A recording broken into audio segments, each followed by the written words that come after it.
Hello, everybody, and welcome back to Kobold Con. I hope you all had a good break doing whatever it is you need to do to take care of yourself. Because right now we're gonna spice things up a little bit. We're gonna get rowdy with some monsters, letting them out of the vault. Joining me today are three of the people who helped make the Tales of the Valiant Monster Vault 2 happen. Megan Markle, lead editor and developer, I believe, for the Monster Vault 2. Mike Shea, one of our guest designers for one of the monsters, as well as expander of the Doom Point system, and Mike Wella, one of our many monster designers, and who did a little work on the monster harvesting. By little, I mean a lot. Thank you all for being here today. How are you all doing? Doing Good. all right.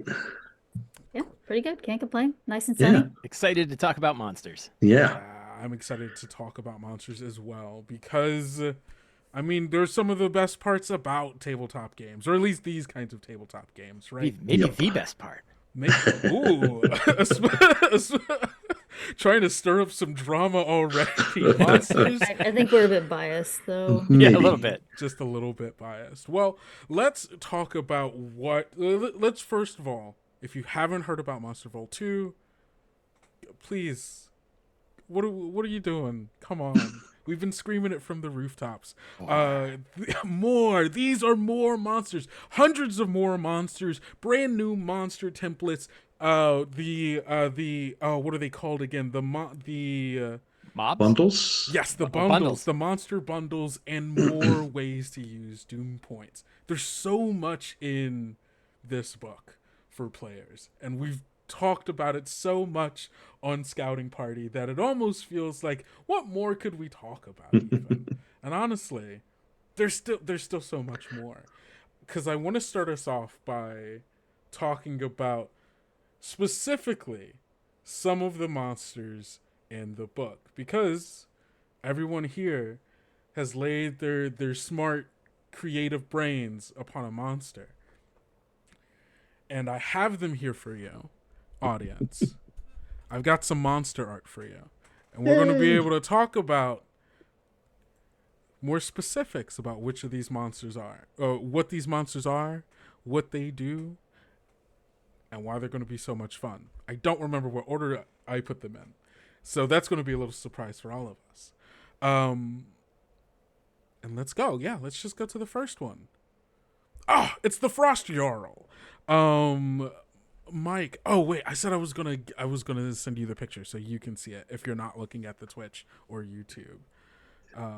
Let me actually, Megan, can you grab it for me really quick, because you Yeah, are yeah, the no person problem. who sent it to me. But yeah, tell us about the Jarl. How did this come to be?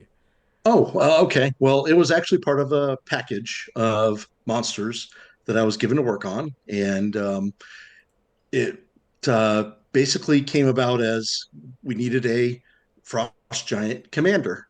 And I took maybe a slightly different tack at it, where frost giants don't are more gather in smaller groups, right?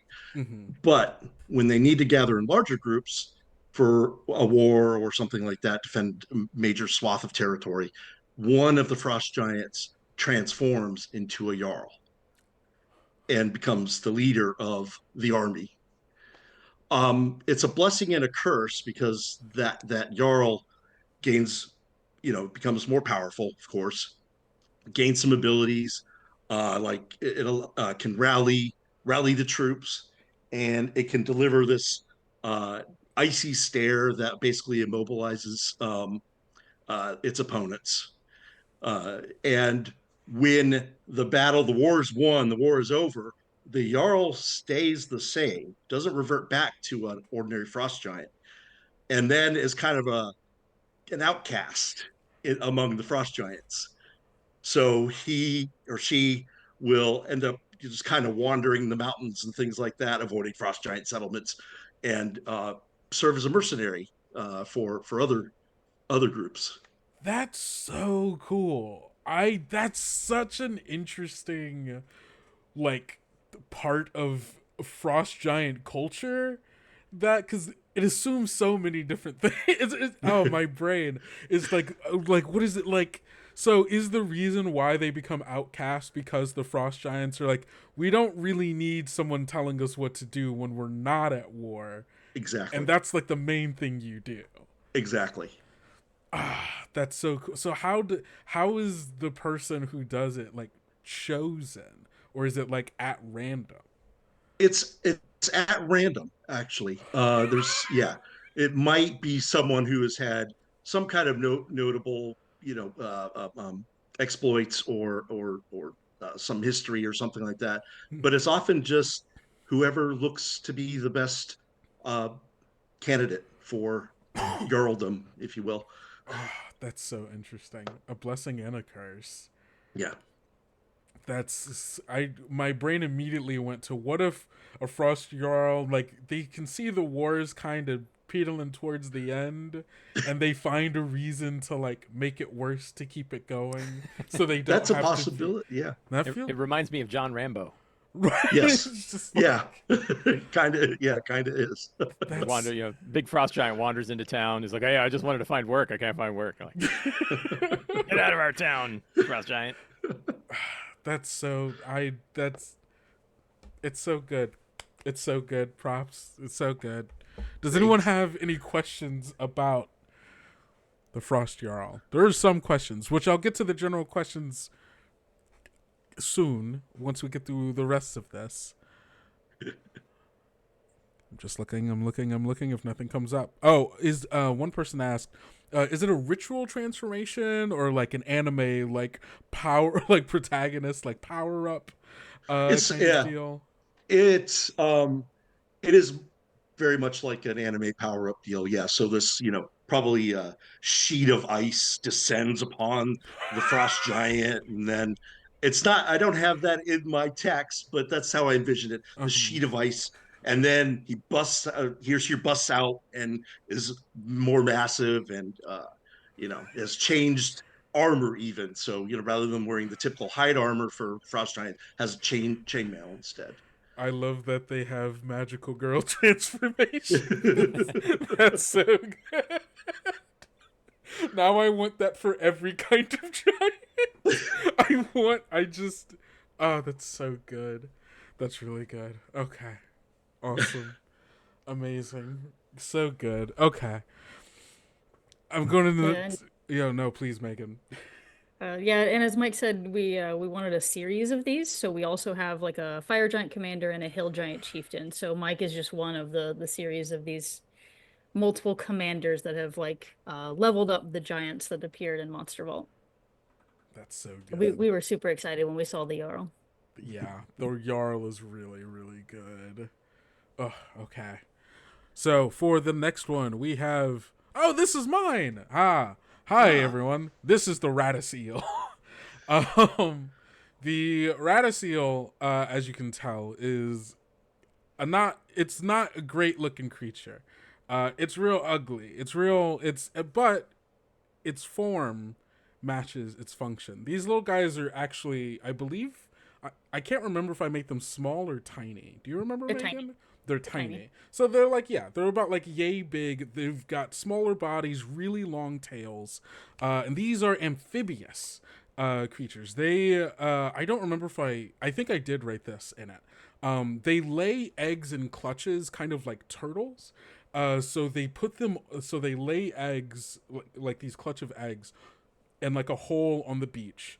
And then they hatch. But rather than like just going out to sea, they specifically are looking for food, and they're omnivore. They're like omnivorous in many ways. They'll eat kind of anything that's around. And so they're specifically tend to end up on ships a lot, which isn't great for the people on those ships, because they make their nests not inside of the ship, but on the outside of it. And the nests kind of look like barnacles almost. It's kind of this strange organic substance that's a mixture of trash and also whatever it carries in its second stomach. which is like the undigestible material or just the excess material of whatever it eats, and it kind of gunks it up. So that it can use it to build nests on sides of ships so that they're not easily found and can like chew holes into the side and sneak in and such. But also, they are very squeamish, and they have this natural defense mechanism where if they get too scared, they will just like puke up everything in their second stomach, and it smells like it's enough to make it to stun you condition wise. And so their kind of like reaction to getting hit is just throwing up, and then and because you're stunned, they can run away without getting attack of opportunity, so they just throw up and run away is the way that they deal with things. It wasn't really meant to be, it's not a huge monster, but it's something that a common person would have to interact with enough that causes issues, because if they're stealing all your food and every time you try to catch them they're like throwing up, it's bad for disease, bad for all these sorts of things, and they lay eggs in the dozens to hundreds.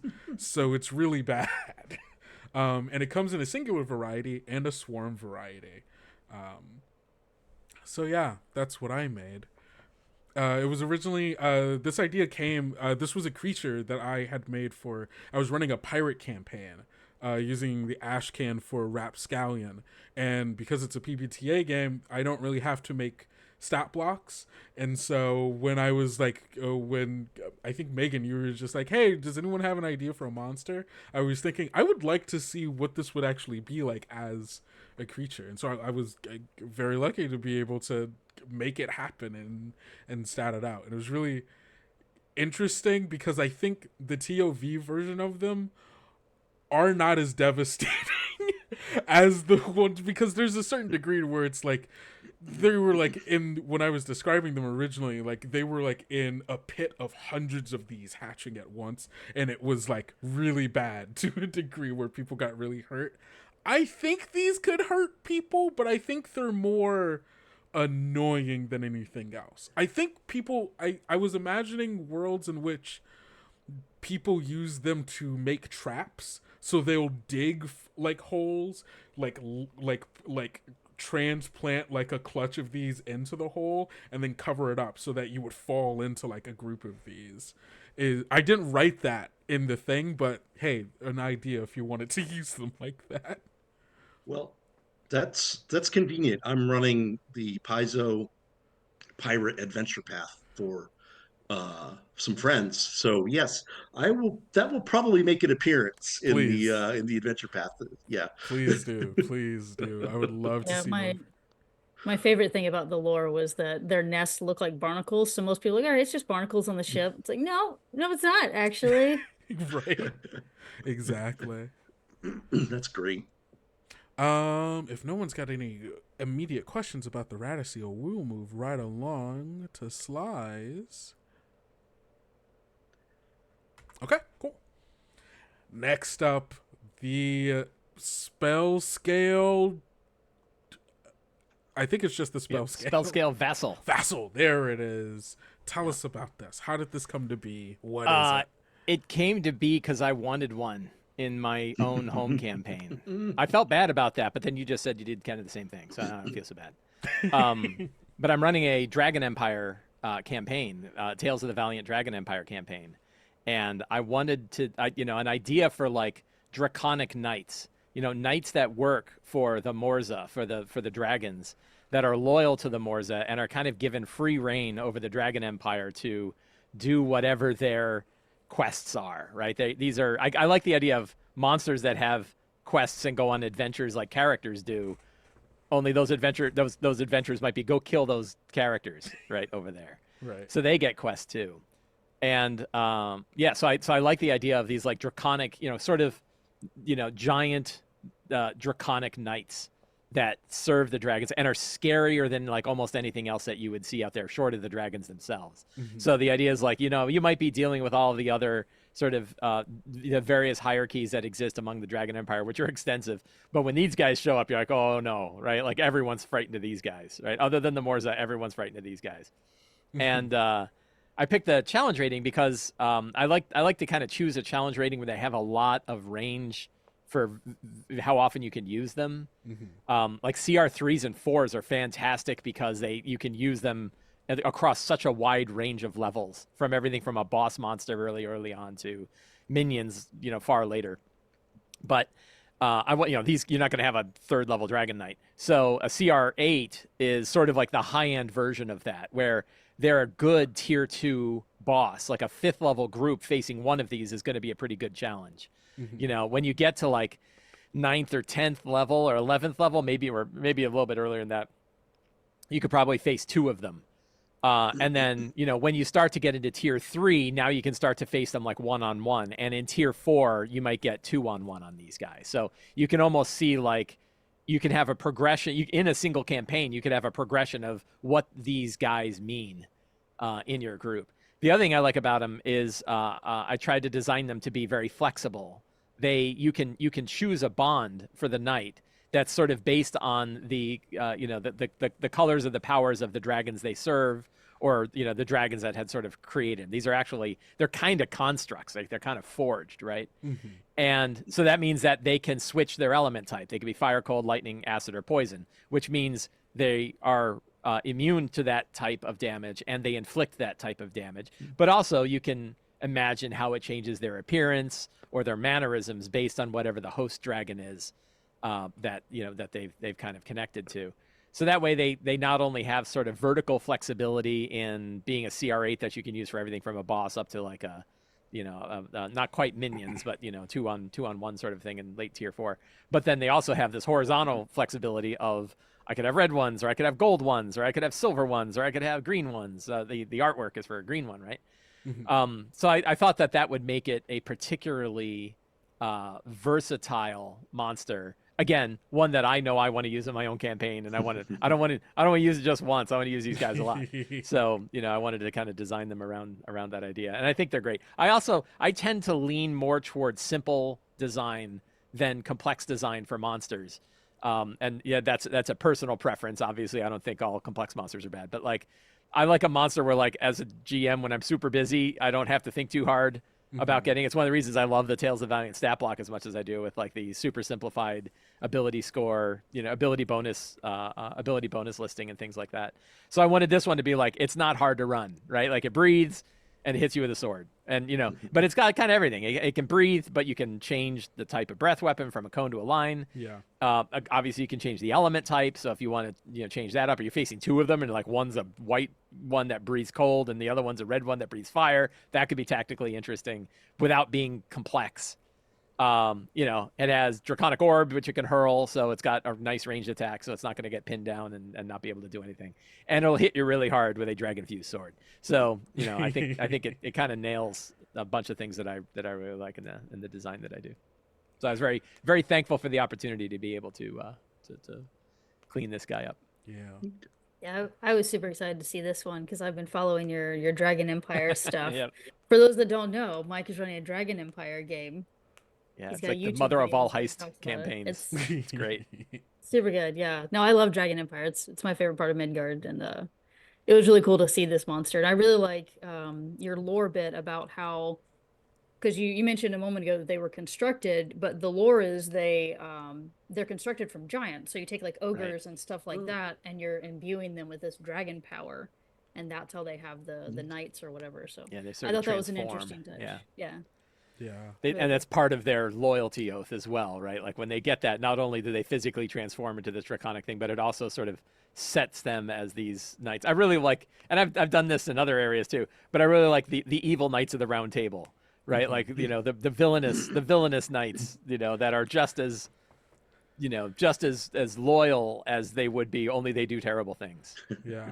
there's something even like this almost makes me want to see what are other like legendary monsters version of this. Like what is like a phoenix's version of this, or I'm trying to think of other like, or like an aboleth's version of this, or Oh yeah, vampire's sure. version of Yeah, this. Like yeah. there's Many of the powerful undead, yeah, if they have their own, yeah. how like what do their paladins look like? I mean, aboleths are fun because they're just completely mind controlled, right? Like the Right. aboleth just speaks right out of their mouth while they're hitting you with stuff. And then they Yeah. get like Yeah, a that would be weird eldritch freaky. body horde Yeah. like transformation. Yeah. Would be pretty Well, we cool. kind of answer that with the templates. I don't know if I'm allowed to Yeah, segue, no, but we please, do have please. a Fey Champion template. That's a template you're supposed to put, or you can put on a creature to imbue it with a Fey Lord or Fey Lady's power. So it's kind of a similar concept of you're creating a champion. Like you can turn any creature into a champion of a Fey Lord or Fey Lady. So there's kind of a baseline there. So between the spell scale vassal and the Fey Champion template, you could make your Lich Knight.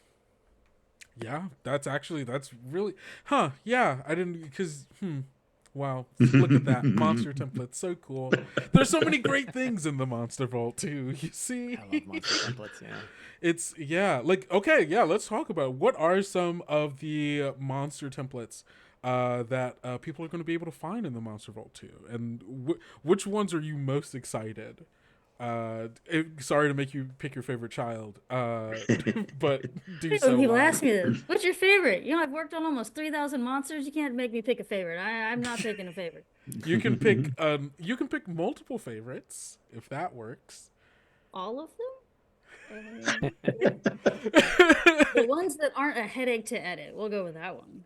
Ah, keeping it vague. I love Oh, it. yeah. But yeah, what are some of them?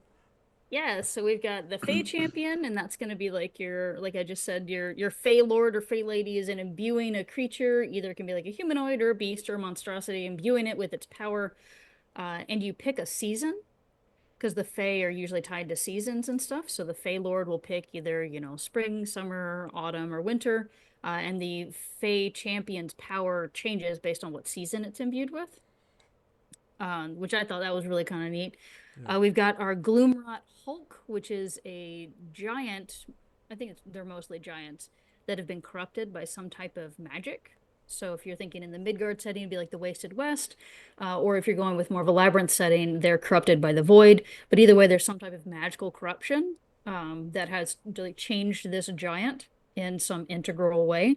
So you can apply it to anything. So you can take like the Frost Giant Jarl, who's all by himself out in the mountains. And he's like, well, nobody wants me to be their Jarl anymore. And then the void calls to him and transforms him into this like Gloomrot Hulk, right? So I mean, you left him all alone out That's there. right. What's he gonna do, right? Who are you going to turn to? Obviously, the Void. Right? I mean, they've got some sweet deals, They have cookies, I think. Infinite power, That destroyed too. worlds, whatever you want. Yeah. Whatever a forgotten Jarl could That's right. need. And then And we've boy, got I'm sorry? boy, will those frost giants feel really bad kicking the Jarl out. That's an adventure Right? right there. Yeah. Yep, you gotta help them, go and save their Jarl by probably defeating him. But happens sometimes. That's what happens.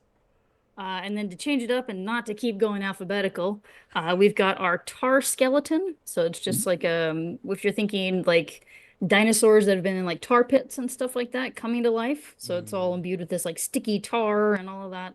And you can turn any skeleton into that. It's just dinosaurs are the easy analogy here. And then we have our hell spawn. So that's going to be imbuing something with like fiendish power. So if you want, I think our example creature is an Ankeg. So like the Ooh. idea of that its eggs were brought to the lower planes or something like that. Like anything that's imbued with fiendish power, you can apply this template to it and it gains kind of fiendish abilities. We have the many-handed familiar. So for those that are familiar with our snake with 100 mage hands. Yeah. It was a fun one. So the Snake with 100 Mage Hands was I believe, a backer monster in Tome of Beasts 2. I think The Sounds monster right. books are starting to blur together in my yeah, head. I think it's Tomopi. I think you're correct on the book. Yeah. But it was a, I believe it was a backer monster, and they submitted this like snake that's got 1,000 mage hands that are around it, and it's the idea of it's the ultimate thief's pet, right? You got your thieves guilds that imbue it with this power, and it's got mage hands, and it can slide into you know the places to like vaults and stuff. So we wanted to take that because it is a fan favorite and turned it into a template. So now any type of like CR, I think one or lower, like beast, you can apply this template to. So the whole concept is like a wizard apprentice might have this, or a thieves guild might have this. And we even have guidance for if you want to allow your players to apply this template to their Mhm. familiars. Um, and then Yeah. what else do we have? Oh yeah, and then we have the prescient template, which is kind of a future seeing, future sight type of creature. If you want to give it some type of like divination type of abilities, it gets a third eye. Its head gets a little bit bigger. Gets some psychic powers. Oh. And then the last two are the Grim, which is kind of Pet Cemetery-ish, if you're familiar with that story. The concept is, when you're thinking of like small towns that don't have like high level priests that are hanging out in town, and you don't want the undead to come back, you don't want your people to rise back up when they're buried. You perform this ritual on like the local dog, and you sacrifice the dog as part of it. But then the dog's spirit becomes bound to the graveyard, and it's this like spiritual creature that then attacks anybody that's not a member of the faith that is entering the graveyard. So whether that's undead are rising, or there's grave diggers, or necromancers are up to no good, this spirit is coming out and it's protecting your graveyard. So it's kind of almost a folklorish type of things that because in the big cities, they can cast gentle repose, they can hallow, they can do all kinds of other stuff to protect their graveyards. But in the smaller towns, they don't have as much, right? So there's this ritual they can perform. That's so And then the last template is the Great Worm. So that's you can take any ancient dragon and you can make it ancienter. ancienter, even ancienter than before. Yeah, the general concept is that it's kind of like a almost like a lichdom type situation. It's an ascension that only certain ancient dragons can do, and it's unique to each ancient dragon. So each dragon has kind of their own personal path to ascension into this great wormness. And it's personalized and it's not easy to do. So becoming a lich, a dragon lich, is usually a lot easier for most dragons. So most dragons go that route rather than trying to do the great worm route. Um, but yeah, Cool. Oh, those are our, I think, 8 templates. amazing. Oh, so good. All right, everybody. You know what time it is. Throw me your questions. There are already some that I saw that I'm going to go right back up to. Oh.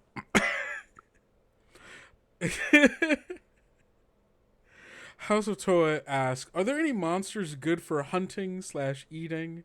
And are there recipes? This feels like a field harvesting question if I've ever heard one. Let's let's talk about field harvesting then. So Okay. what is the field guide to monster harvesting? I don't know why I shortened it to field harvesting, which would just be farming, I think. But what is the field guide to monster harvesting, and are there any monsters that you think are particularly tasty? I don't know if I'd want to eat any of them, but because there's a lot of them that have like pokey bits Mm, and they're kind of poisonous. that's true, but so does pufferfish, and people eat that. That's you know what, you're not wrong. If you like consuming perfume, the I have the fragrance gland from the vesiculosa from the Tomobis. The vesiculosa. Yes, How do you spell that? Because I just want to look it V up. Vesiculosa.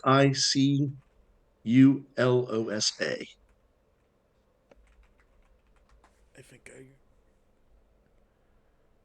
Okay, I'm just looking it up. But please continue. What is the fragrance? What does the fragrance gland do? Oh yeah, it's just so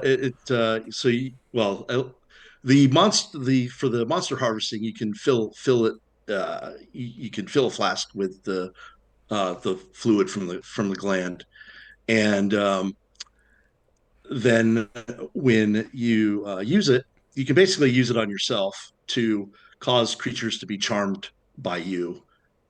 Like a super powered perfume, if you will. Oh. Uh, So okay.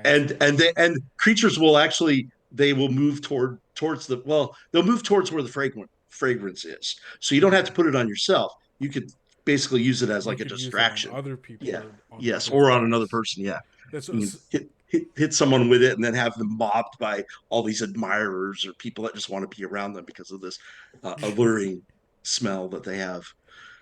that's the thing about like the like monster harvesting rules that I think is really cool of like the multi-use of some of the things, right? Like you can use it for this or you can use it for this, which and I love how it has to engage with like the fictional biology of the creature and like imagining like so what was the process like of like imagining a creature like being like seeing a creature reading its stats and its lore and going okay what's inside of Yeah. that. Uh, sometimes sometimes it was relatively easy because the lore does a lot of the lifting. Sometimes it'll explain some of the physical attributes of the monster or Mm-hmm. the thing that that I'm harvesting, or it'll talk about how this monster fits into like an ecosystem. So it's pretty kind of easy to pull that information, extract that information, and put it into the harvesting. Sometimes the lore will indicate they take the skin of this seal creature and or take the oil off of it and use it to basically make themselves slippery or something like that. Mm-hmm. That's so And then cool. sometimes it's just like you look at the list of abilities that the monster has, and you go, well, where did that come from? So Mm-hmm. let's say you've got a fire breather, but maybe it's not it's more of like a fey fire breather, and it doesn't have like the internal kind of combustion that say like a dragon would.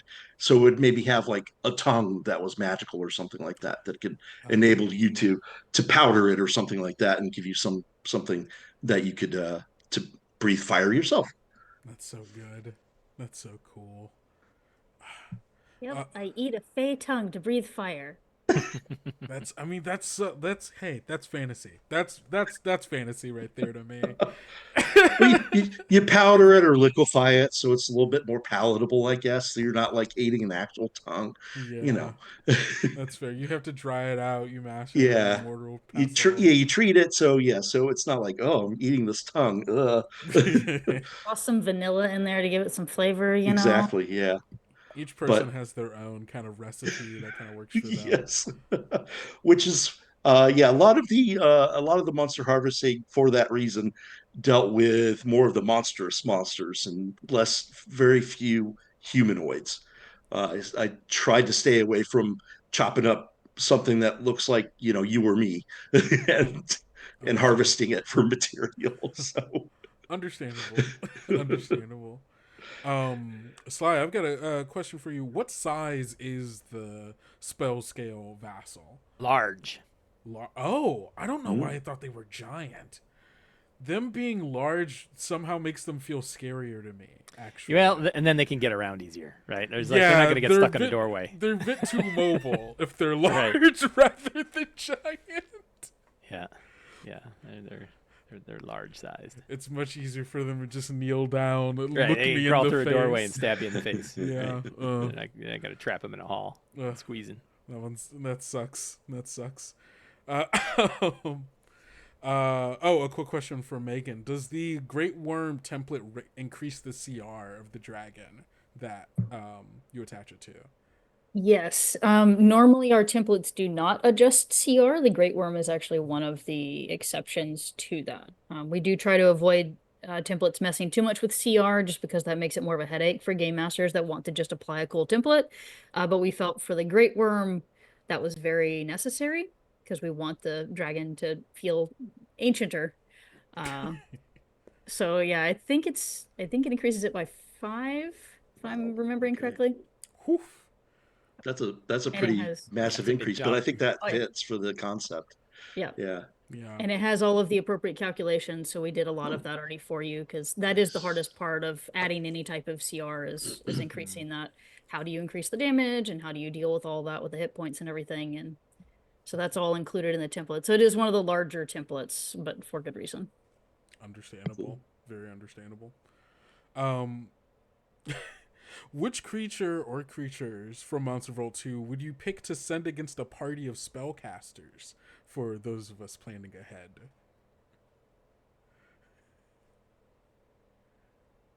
Are any of, let me see, Mike, if any of yours are super anti-spellcaster. I know we do have a handful that are anti-spellcaster. Mike, your Hammergeist technically Yeah, I is, was just looking at that. yeah. Yeah, because it can absorb force energy, this radiant damage, radiant energy, force energy. Because it's essentially, can I spill a little bit about that or This not? is Yeah. the time to do Okay, so. okay. It's essentially a ghostly sentient or mostly sentient spiritual weapon, and it goes around and basically just is like it's an uncontrolled spiritual weapon, goes around and it just kind of fuels itself with force and radiant energy and goes around and bops people on the head or whatever it needs to do. And it might find someone who fits its ethos or something like that. It'll kind of maybe tag along for a little bit, be a little bit of an ally for someone who's maybe of the same faith as the cleric that brought it into being in the first place. Ugh, that's cool. Yeah, that makes sense. Um, Yeah, I think But we yeah, have a it few other oh, anti-undead or anti-spellcaster ones. Most of them I think are undead because I think the Hammergeist, because it's spiritual, we went with undead on that mhm. one. mhm.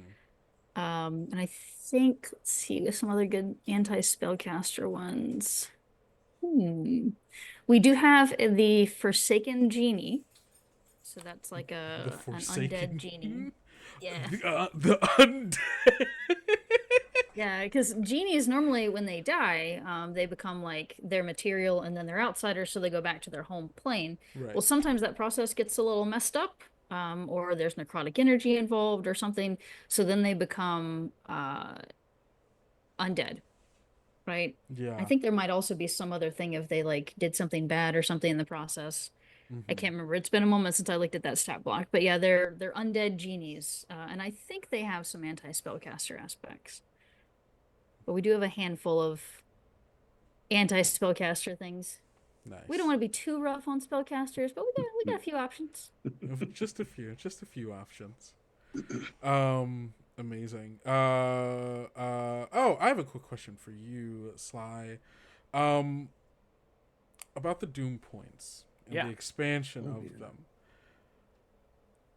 What do you think is the like when if you had to give any advice to someone who is like, I'm trying to think of new things to have Doom points do. What advice would that be? Make sure you're not using them to take agency away from the characters is probably my number one. Like when you're making a new ability, like, and you should, right? We offer a lot of advice on how to take the concept of Doom points and expand them, and even improvise with them a bit, Mm-hmm. in the book. But yeah, I would say like it's probably easy to fall into the trap of using them to just negate a powerful thing that a character has, Mm. and trying to find sort of a perpendicular way of using them to make the challenge appropriate for whatever the situation is without taking agency away from the player that's doing something. I think is the biggest piece of advice. It's also tricky, right? Like Right. this is a bit of advanced GMing, right? That knowing what that angle is. You don't want to just say, I mean, so like an easy example would be you don't say, hey, because I'm going to use one of my Doom points, and that means the dragon's fire breath destroys any resistance or immunities to fire, right? You might say that it downgrades their immunity or resistance to fire, so it still helps that they have it. Right. It's just not as helpful as it might normally be, right? Yeah. And you can kind of figure out what that means. Yeah. Obviously, like, not using it to take away actions is the easy don't do, right? Right? Like don't try to take away the actions that the characters do. Don't just like negate the things they do. I had an interesting. I've been using them a lot in my games. I use them in all my games, and I had an interesting sort of bit of feedback where I had a boss monster, or it was a boss, shocker, as a cultist, and like I had a boss cultist, and I knew he was just going to be a lightning rod for everyone wanting to go kill him first. And so he was periodically taking a big pile of damage and then using his own doom points to throw that damage on one of the other cultists, who then usually just exploded, right? They didn't have enough hit points to handle the amount of damage he was taking. They just blew up. And I was worried, like a rogue got a crit on a sneak attack and like had thrown a whole bunch of stuff on it. And it was like 70 points. It was this massive critical hit. And I had him use, he didn't have so many hit points left. And I had him use his last doom point to throw that all on one of the cultists who exploded behind him. And he was still around. And after the game, I asked the player, I said, did that feel bad? Like, were you kind of sad? Because like you could have just shot the cult. And he was like, no, I thought it was great. Like I got rid of the cult. I saw where it went. Like I know what happened. Yeah. I know why it happened. I knew that it burned a doom point, so I knew that he couldn't do that anymore.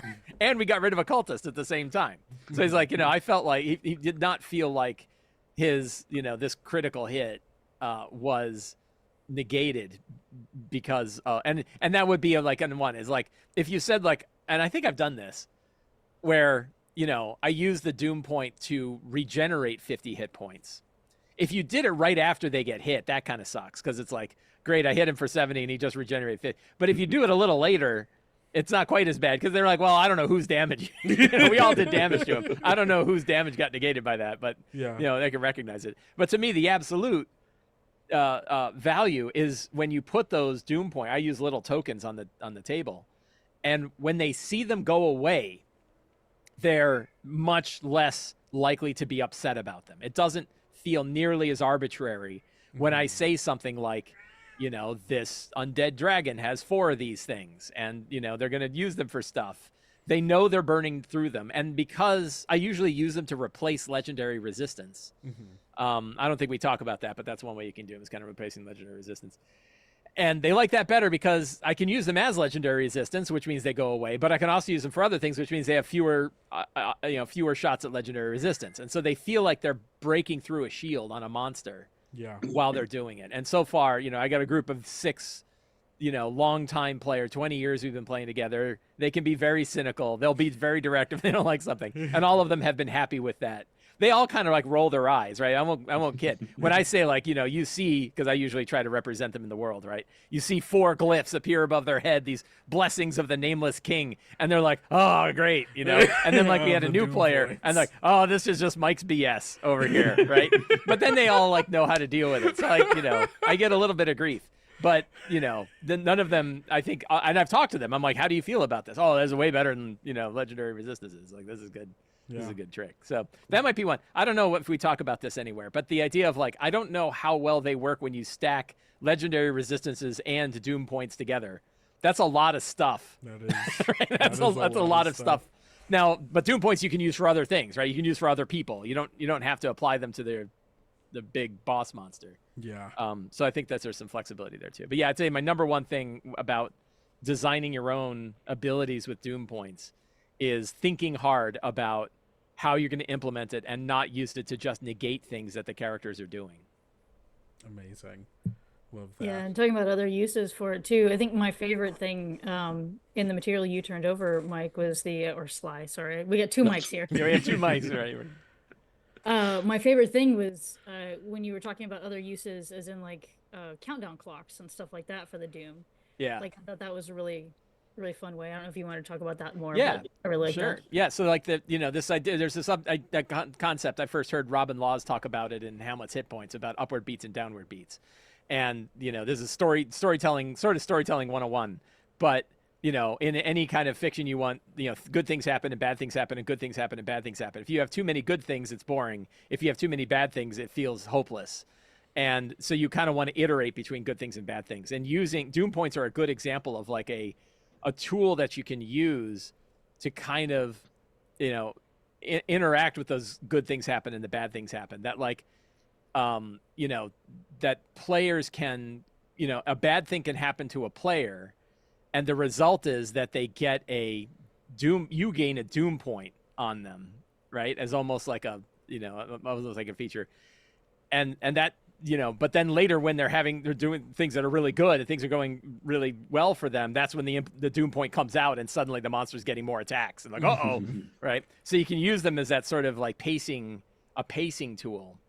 But yeah, also that idea of like when you're in, you know, if we think about content clocks from like Blades in the Dark and other Powered by the Apocalypse games, that idea of like if you're stalking through a hall and you are, you know, failing checks or whatever on a thing, instead of like, hey, all the guards immediately become aware and they all come and attack you, you can instead say like, you know, the doom points are increasing as these failures are going, so that they can see the progress of you know, how well they're doing or how well they're not doing, and then those become an implementable feature that you can then use later in the game. Is that what you were talking about, Megan? Yes, yes. No, I thought that was really, really fun That's really reading good. through that. Yeah, it's such a flexible tool, right? That's one of the things I think is really great about it, why I resonated with it so much.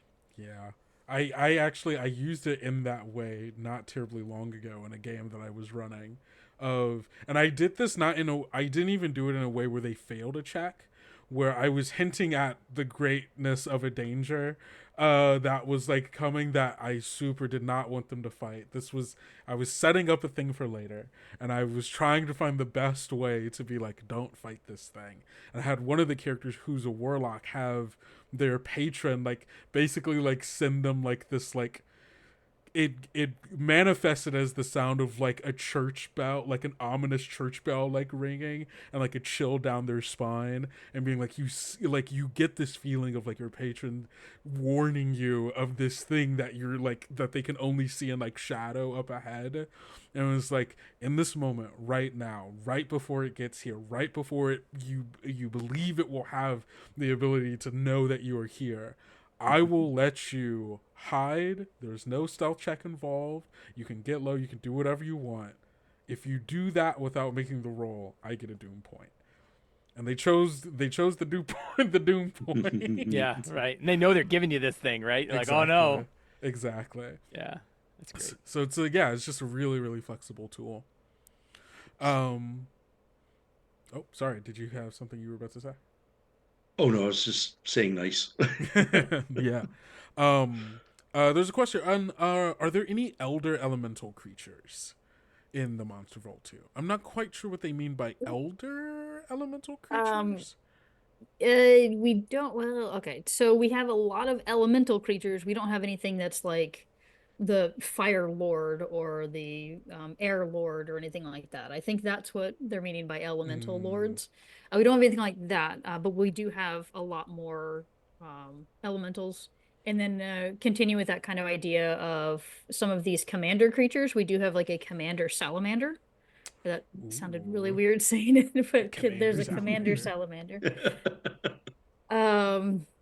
But yeah, that's so we've got a few of the higher CR, but they're none of them are specifically flavored as the Lord of Air or the Lord of Fire.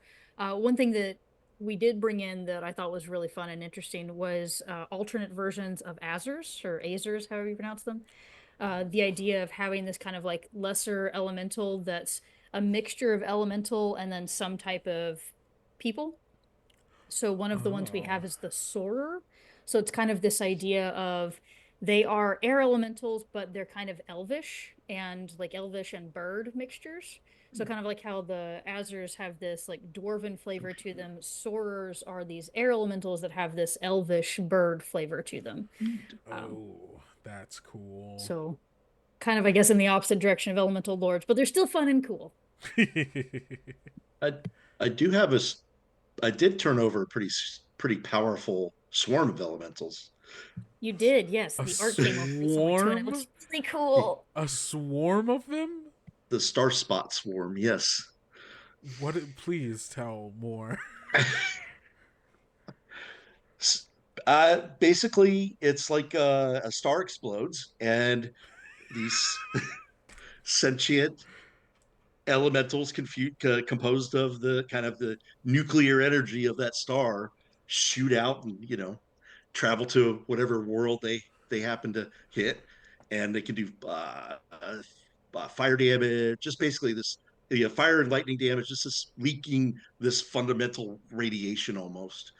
Oh, Yeah, and it's just a swarm of basically little fragments of the star that exploded.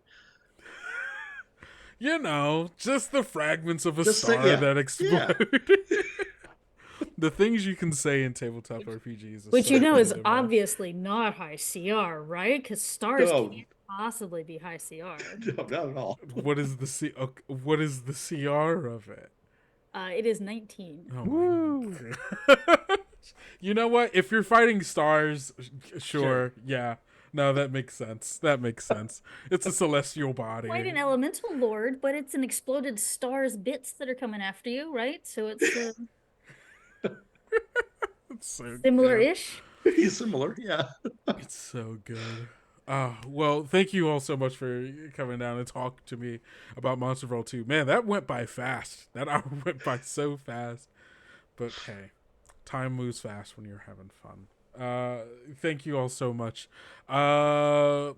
Mike, Sly, where can people find you on the internet if you've got more stuff you're doing? Yeah, slyflourish.com. All my stuff is there. Yeah. Awesome. I'm on Facebook and Blue Sky. You can find me as Mike Wellham on Facebook and MD Wellham at Blue Sky. I also it's not my blog, but I've been doing I've been posting everything on it for a while, but mythopoeic rambling dot wordpress.com. There you go. And you can see a whole lot of other monsters, including Tales of the Valiant conversions for them. So Hey, that's great. That's so good. Because sometimes I just want it already. Sometimes I just want it already. And so thank you for helping take some of the work out of that. Thank you all so much. This has been a joy. For all of you at KoboldCon, we're gonna be. Oh wait, actually, right now we're about to have a pretty big break. Because right about 4 p.m. PST is when more organized play starts. So head on over to the Discord, hop into your games, have some fun playing TOV, and we will be back at 7 p.m. PST for an actual play of Tales of the Valiant, brought to us by. We had our someone already won the first title cool. of KoboldCon, and that's just, if only one person's got it, that's gonna be great. That person gets to flaunt that off.